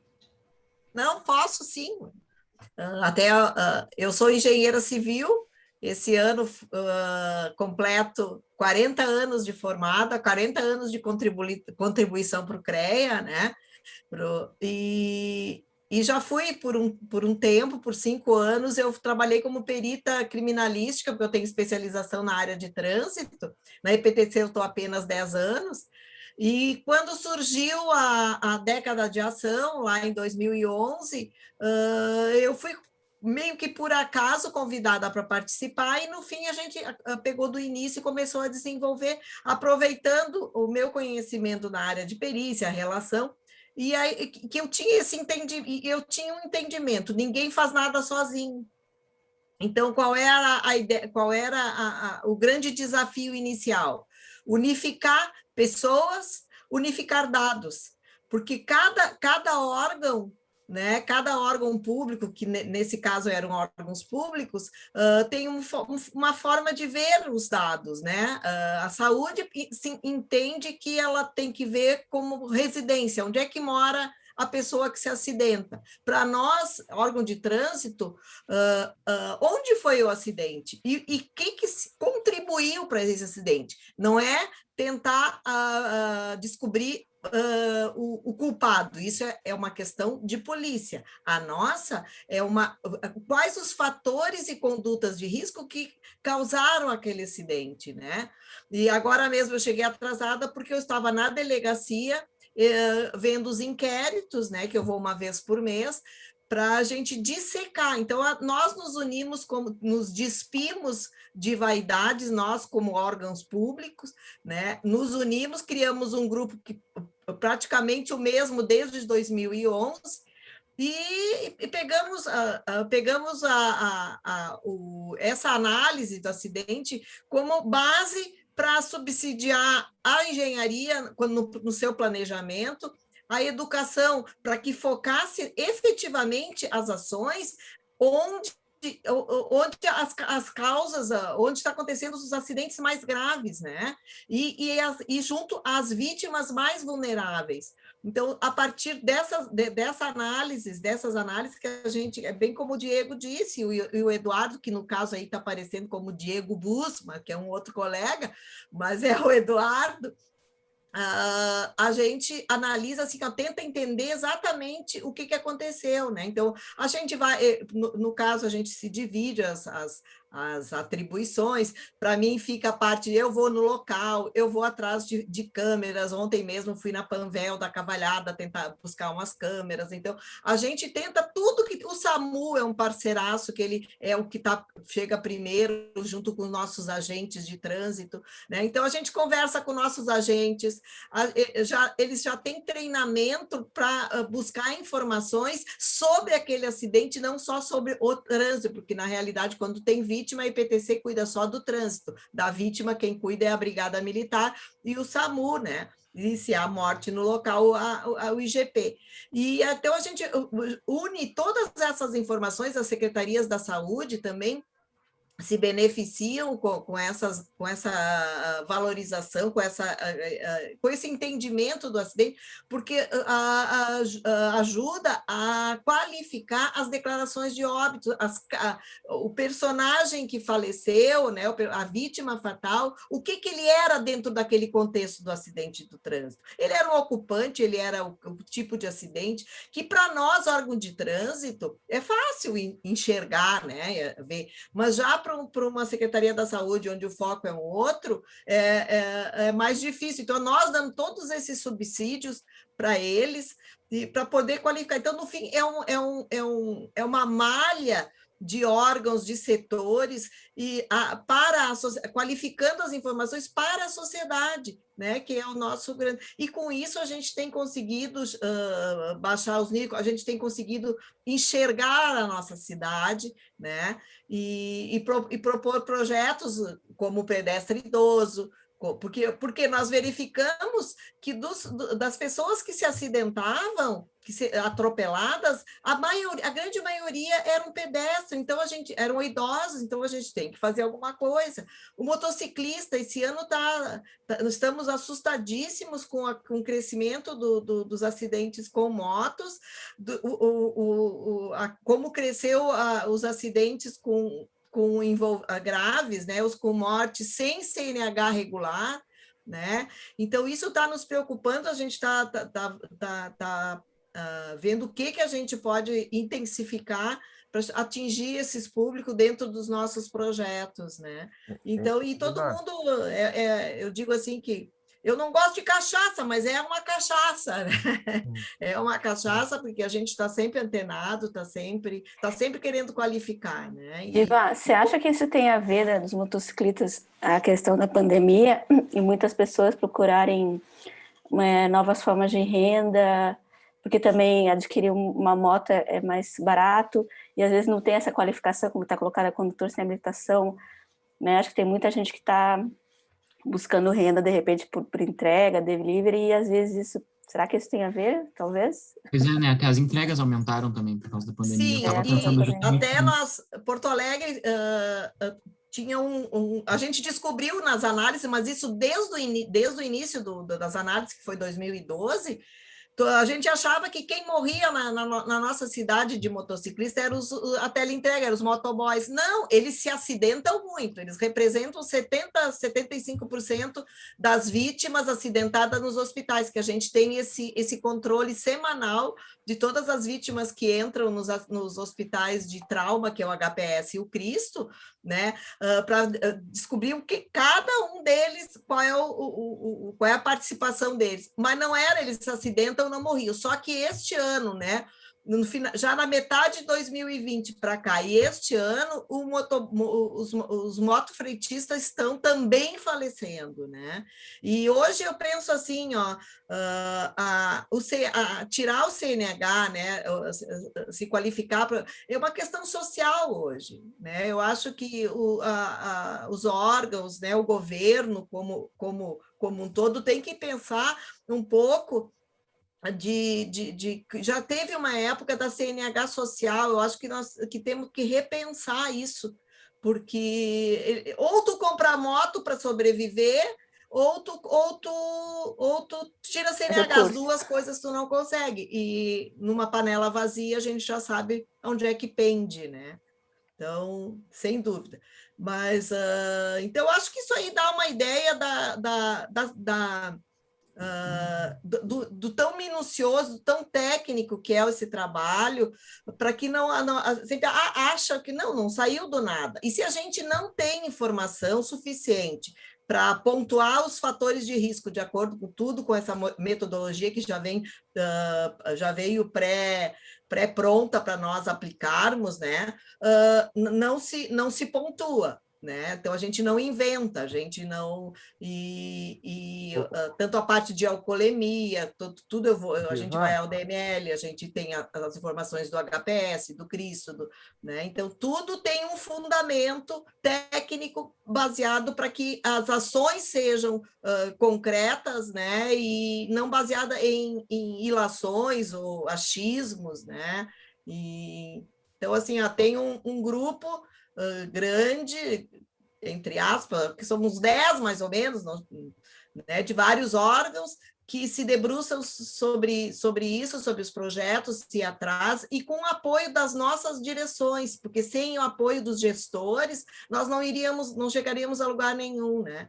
Então, nós temos sempre já trocaram, já estamos na terceira gestão da empresa como presidência, então, desde a época do Vanderlei Capelari, sempre nós tivemos o apoio dos nossos gestores. Né? Ô, Diva, estão me ouvindo, gente? Tá baixinho. E só para atualizar, aquele 12 de 2021, infelizmente, estamos em 21. Eu falei, Diva. Até abril, e tivemos um acidente em maio. Mas ainda estamos com menos do que o ano passado. O ano passado, até essa data, tínhamos, até abril, primeiro quadrimestre, tínhamos 25. Agora, primeiro quadrimestre, temos 20. Eu cheguei a comentar com o pessoal, Diva, que era 21, né? Mas o que eu ia dizer? Não, Diva, é bom que tu esteja falando, porque lembra bem quando a gente estava iniciando esse processo, como é que funcionava este quadro que está na tela? A gente tinha dois fatores que eles eram, assim, muito, muito, muito acima de qualquer um outro. Eles eram muito disparados, assim, que era velocidade e álcool, velocidade e alcoolemia. Eles se diferenciavam demasiadamente dos demais fatores. Lá por 2012, 2013, aí a partir de políticas que foram implementadas nesse sentido, esses fatores já reduziram bastante, até 2020 ele subiu um pouquinho em relação ao ano anterior, mas reduziram bastante, e outros fatores começaram a aparecer. E o condutor sem habilitação não era algo presente, assim, não era algo significativo no início de todo esse processo.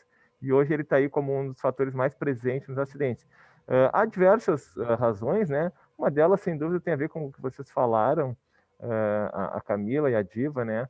Que é esse processo, esse aspecto social que inevitavelmente influencia, né? A gente está com um horário bem avançado, gente, e eu queria só mostrar para vocês a próxima lâmina, Rabelo, pode ser? Claro. Esses, pessoal, que vocês viram ali são os principais fatores contributivos no ano de 2020, e a partir daí a gente conseguiu a partir, não daí desses fatores, mas do programa Vida no Trânsito, desse trabalho que a Diva, olha, gente, faz brilhantemente, aproveita esse momento para fazer esse reconhecimento, assim, é alguém que enfim, bota carro particular muitas vezes. É grupo, ninguém faz nada sozinho. É alguém que se dedica muito e, de fato, quando começa a trabalhar nessa causa, vira uma cachaça, com a expressão que a Dia usou, que vira realmente algo que faz parte do dia a dia, e tu está ali naquela contagem, naquele afã de conseguir fazer diferença. Isso é algo bem, bem motivador mesmo, dá um outro olhar até para o nosso trabalho aqui.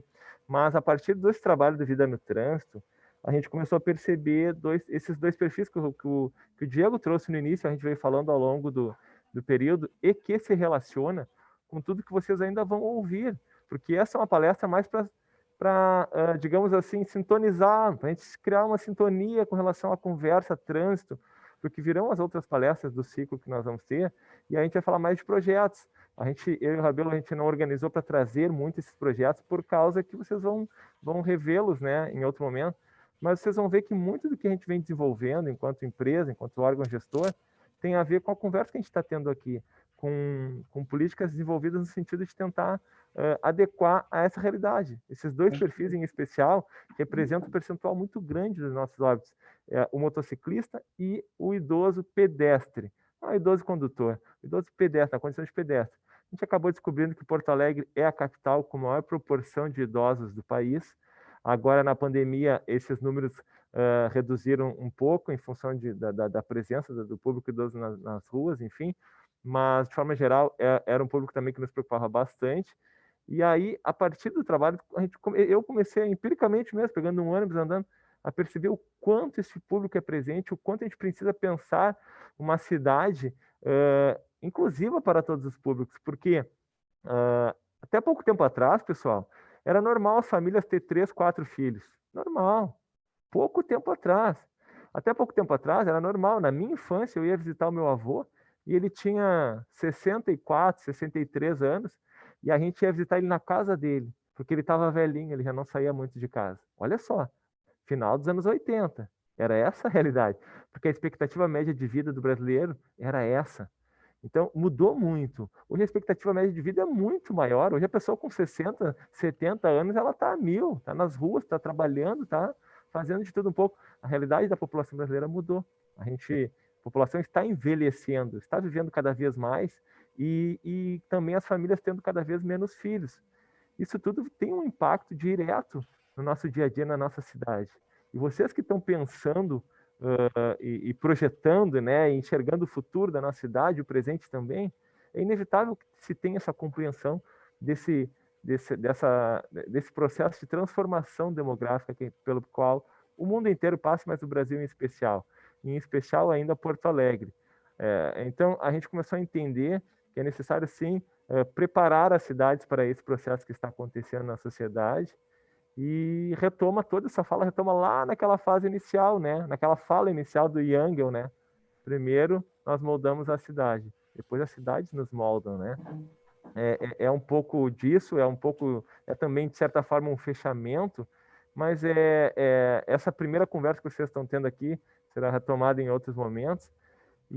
Mas é importante, acho que, para vocês compreenderem um pouco do nosso trabalho, um pouco do trabalho que a IPTC desenvolve, um pouco da nossa lógica de pensar, o funcionamento da mobilidade. Acho que todos os colegas aqui, o Diego, a Diva, o Rabelo, a gente trouxe algum olhar, a contribuição de vocês também foi bem importante. A gente quer, a partir dessa primeira conversa inicial, vocês têm se sentir interesse em conhecer um pouco mais do trabalho da IPTC, entra no nosso site, lá tem alguns cursos em EAD, liga para a gente, entra em contato. A professora Camila tem o nosso contato aí, nenhum problema, e-mail, WhatsApp, que for para perguntar algo. Tô com uma ideia. Oi? Agora a gente está no outro nível. Nos sigam no Instagram. Temos o Instagram oficial agora da IPTC. Boa. Esqueci, né? E entrem no site também nosso, porque a gente quer fazer com que esse novo site dos cursos aí, ele vá para o ranking de busca, porque o domínio era outro. Então, se vocês puderem entrar, eu peço a gentileza que entrem no nosso site para a gente conseguir colocar ele lá nas primeiras buscas do Google. Vai ser muito legal se vocês puderem entrar nesse e também poder fazer o curso, né? Principalmente os ciclistas. Temos um curso bem legal para ciclistas na plataforma, que certifica, inclusive. Perfeito, boa lembrança, o Instagram, uma novidade aí que a gente vinha há tempos tentando se inserir aí por questões que o Diego falou bem, que às vezes a gente acaba esbarrando internamente, não estava conseguindo, agora está saindo, a gente vai alimentar bastante ali.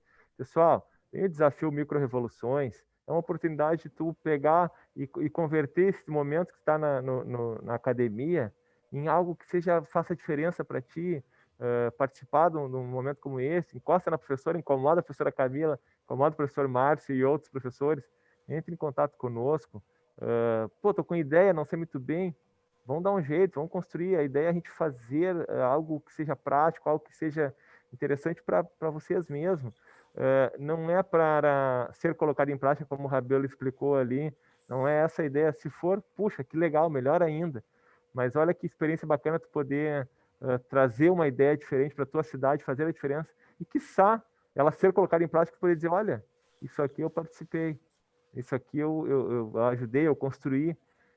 Acho que essa é a essência dessa nossa conversa, o exercício da cidadania, né, de tu fazer parte da tua cidade. Isso aqui é teu também, não é deles, os políticos, deles, não sei, não, é nosso, é todo mundo, é o meu bairro, é a minha rua, é a minha calçada, sabe? É aí que a gente faz a diferença. Aquele entre a engenharia, a fiscalização e a educação, ele é fundamental tanto quanto os três eixos, né, do qual falamos. Da minha parte, não sei se algum dos demais colegas ou vocês mesmos querem fazer alguma contribuição. Minha parte, só agradecer a atenção de vocês e a participação, né, e esperar o próximo encontro e que a gente possa também apreciar. Tem muitos projetos legais acontecendo que às vezes no dia a dia a gente acaba não percebendo, e eu tenho certeza que a colega que vir falar com vocês vai ser bem interessante aí. Rabelo, quer fazer uma fala final, sei lá, enfim? Na verdade, da minha parte, só agradecer a oportunidade de estar com vocês aqui, né? Quem conseguiu ficar aí com a gente, seja de câmera aberta ou fechada, assim, proporcionando essas trocas que para nós são muito importantes. Acho que hoje a gente falou um pouquinho, assim, de tudo, né? Deu uma pincelada geral sobre esse aspecto histórico, sobre essa questão da educação, dos projetos, no curto prazo, o que a gente tem que fazer para diminuir a acidentalidade. Eu acho que nas próximas palestras a gente vai também trazer essa questão de como a gente vai requalificando, mudando paradigmas, né? Para médio e longo prazo a gente ter uma outra lógica, né? De mais sustentabilidade, né? Não só Porto Alegre, mas Brasil. Acho que a gente está rumo a isso, né? Não tem mais como a gente pensar naquela imagem ali dos carros, né? Não tem mais como a gente abrir mais áreas para automóveis, né? E sim é uma mudança de lógica, de cultura, né? Que a gente vai continuar nos próximos encontros aí com vocês. Da minha parte, só agradecer aí e ficamos à disposição aí para oportunidades futuras. Legal. Eu só queria chamar a atenção, assim, como bacana, né? A gente tinha comentado com eles que seria essa fala introdutória. Eu acho que tem, e até que tem muito a ver com a nossa disciplina, porque apesar da gente falar paisagismo, parece que a gente está lidando com jardins, coisas. Na verdade, nesse paisagismo 3, eles lidam com os espaços abertos. E nisso, né, as vias, todo o sistema viário, ele faz parte desse espaço, dessa rede de espaços abertos, junto, né, tudo aquilo que não é construído, é por onde as pessoas podem circular. Então, o assunto da mobilidade tem tudo a ver, né? Isso, sobretudo, quando a gente fala em qualificar o espaço aberto, né? Então, acho que a palestra de vocês, né, introdutória, tem bem a ver, porque deu essa visão com relação, primeiro, à complexidade, né? Se pensar realmente assim, a mobilidade, todos os seus componentes, e esse olhar, né, de como a própria empresa ela funciona, né, nos seus diversos setores, e principalmente valorizar o trabalho da interpretação da pesquisa, né, do conhecimento de vocês, para a formulação de políticas públicas e ações, né? Acho que isso tem muito a ver com o trabalho do arquiteto também, né? A gente linka muito também com o planejamento urbano regional, porque é justamente, acho que é uma capacidade mais interdisciplinar, que eu acho que o arquiteto acaba tendo também, de juntar, né, essa interpretação do que move as pessoas, né, do que as pessoas querem, e o que o espaço, como o espaço pode ser transformado para tornar, né, essa cidade onde a gente vive mais segura, né, mais agradável, enfim, para as pessoas, né? Então, acho que tem tudo a ver na essência, assim, e, sobretudo, assim, a gente vê a complexidade que existe no funcionamento e como é interdisciplinar também, né? Como a Diva está falando do trabalho lá de pesquisa, de interpretação, e como articula tudo, né? Assim, vários conhecimentos, e acho que isso é fundamental, assim, para eles. É uma experiência muito bacana a gente poder ter esse olhar, esse depoimento de vocês, porque isso aprofunda, acho que, a capacidade deles de entender, né, como a gente pode projetar os espaços, né, e também, quem sabe, né, eles até virem a trabalhar dentro de, né, de uma empresa como a PTC, como existem, né, engenheiros e arquitetos trabalhando, a gente sabe, já conhece ali, contribuindo, né, para os projetos, de diversas escalas, vai ser muito interessante as próximas, mas acho que essa palestra é fundamental porque ela é introdutória, né? Ela mostra esse universo, que eu acho que é muito bacana. E por exercício de projeto, né, como eu falei, a gente está lidando com o campus da PUC, na parte da saúde, então a gente está falando sobre saúde, está falando sobre a mobilidade, né, como é confuso aquela parte ali de acesso do campus da saúde.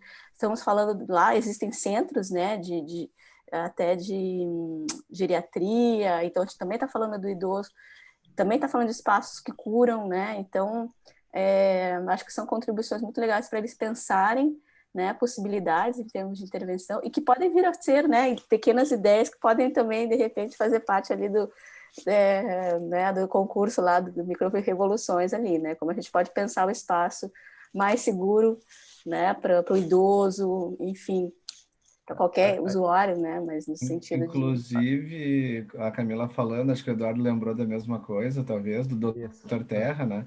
A gente tem um projeto, uma parceria que iniciou pela medicina da PUC, né? Com a questão do pedestre idoso, e aí foi se espraiando, e hoje a gente tem esse convênio, né?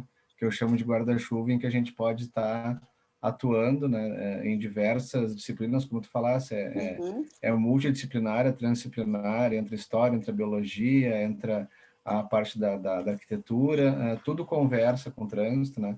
Mas a gente iniciou a partir da medicina, né, Eduardo? Isso, através do Instituto de Geriatria e Gerontologia. Isso. O Dr. Terra presidia, agora acho que é o outro diretor, enfim, mas é um parceiraço, assim, todos lá, né? Então a gente vem desenvolvendo um trabalho bem interessante, bem próximo também com eles. E eu tenho um colega que ele é cientista social aí, da URGS e tal, e ele costuma falar muito, o nome dele é André Rabelo, ele costuma falar muito que as coisas estão conectadas sempre, se conectam, né? E de fato, a própria saúde, com a arquitetura, tudo se conecta.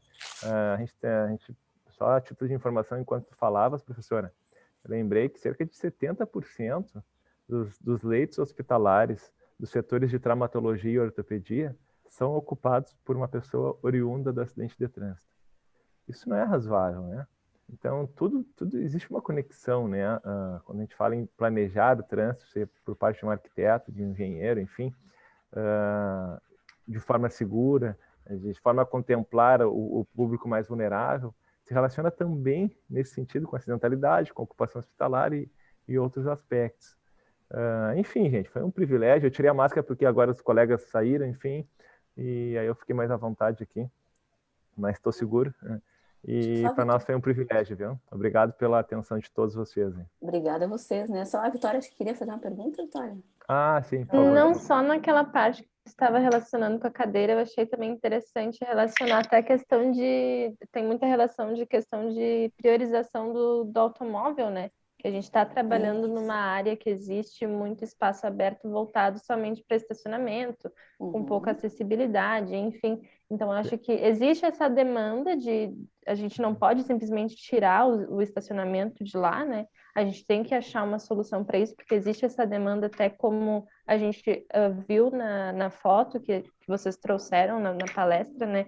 Existem muitos automóveis sendo utilizados na cidade, mas a gente também tem que acabar prestando atenção para a questão de pedestres e acessibilidade e estares, espaços para permanência, enfim, acho que tem essa relação bem grande com a palestra. Perfeito. Olha só, Vitória, que interessante tua fala, porque a gente evitou, eu e o Rabelo costumamos até trazer muito essa discussão, a gente evitou trazer muito porque ela vai aparecer nos outros encontros que vocês terão, mas a gente até trouxe, o Diego em algum momento falou, o Rabelo também, esse aspecto histórico, né, do advento do veículo automotor, das políticas públicas desenvolvidas ao longo desses 100 anos, daquele investimento maciço, midiático, daquela dependência do carro e do status que ele propicia. Hoje isso vem mudando um pouco na geração de vocês, mas ao longo da nossa geração isso é algo bem natural, de o cara com 16, 17 anos, já que eu vou fazer meus 18, vou ter o meu carro, e aí sim eu vou fazer, vai acontecer, e isso era um sonho da maioria, pelo menos. E isso tudo mostra o quão desafiador é esse processo de mudança de paradigma.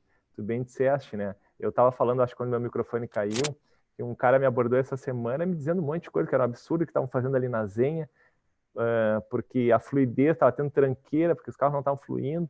O que ele se referia às pinturas que foram feitas na ideia de dar mais espaço para o pedestre e reduzir um pouquinho do espaço, porque o espaço é um só e aí vai ter essa disputa e a gente vai ter que priorizar e o nosso objetivo é realmente a segurança, sobretudo do público mais vulnerável, né? E aí ele me falou um monte de coisa e eu, o senhor tá ali, porque é um absurdo, não sei quem é quem pensou, é muito burro, porque o trânsito, e ele usando essas expressões, que o trânsito tem que fluir. E daí eu comecei a explicar para ele que ele era motorista, ele de fato era um motorista que trabalhava ali, estava com o veículo dele, motorista profissional. E aí eu conversei com ele, expliquei para ele que ali era um local muito conflagrado de pessoas atravessando ruas, enfim, e tivemos muitos atropelamentos ali naquela região, e por isso era necessário uma nova lógica, né?